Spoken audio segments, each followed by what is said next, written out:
Hi all, good morning everyone. Welcome to Telangana student channel.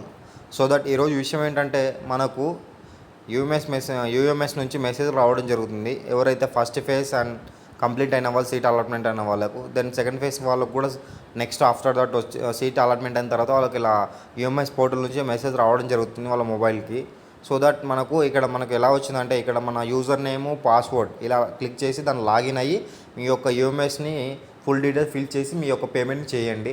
So that ఇంకో విషయం ఏమడుతున్నారంటే చాలామంది, అంటే ఇప్పుడు అన్న నాకు ఫస్ట్ ఫేజ్లో సికింద్రాబాద్ పీజీ కాలేజ్ వచ్చింది, సెకండ్ ఫేజ్లో ఉస్మానియా ఆర్ట్స్ కాలేజ్ వచ్చింది. నేను ఇప్పుడు ఫస్ట్ ఫేజ్ సీట్ అలాట్మెంట్ అయింది కాబట్టి యూఎంఎస్లో నా ఫుల్ డీటెయిల్స్ ఫిల్ చేసి నేను యూఎంఎస్ అమౌంట్ పే చేశాను. సో దట్ నెక్స్ట్ సెకండ్ ఫేజ్లో ఉస్మానియా యూనివర్సిటీ వచ్చింది. అప్పుడు హాస్టల్ అది చేంజ్ అవుతుందని అంటే ఎస్, ఆటోమేటిక్గా చేంజ్ అవుతుంది. మీరు ఎలాంటి టెన్షన్ పడకండి. మీరు అమౌంట్ పే చేసినా, ఫస్ట్ ఫేజ్లో మీకు వచ్చిన కాలేజ్కి అలాట్మెంట్ అయిన కాలేజ్కి హాస్టల్ పే చేసినా, మీరు సెకండ్ ఫేజ్లో మీకు ఏదైతే అలాట్మెంట్ అవుతుందో దాని తర్వాత మీకు అదే కాలేజ్ ఫిక్స్ అయిపోతే, మీరు అక్కడ సెల్ఫ్ రిపోర్టింగ్ ఇస్తే, అక్కడ ఆ కాలేజ్కి వెళ్ళి నీ ఫామ్ సబ్మిట్ చేసి నువ్వు రిపోర్ట్ చేస్తే ఆటోమేటిక్గా నీ యొక్క హాస్టల్ కాలేజ్ అనేది చేంజ్ అవుతుంది. మీరు ఎలాంటి టెన్షన్ పడకండి, ఓకేనా? ఇది గుర్తుపెట్టుకోండి, కన్ఫామ్గా ఎలాంటి టెన్షన్ పడకండి, చేంజ్ అయిపోతుంది, ఓకేనా?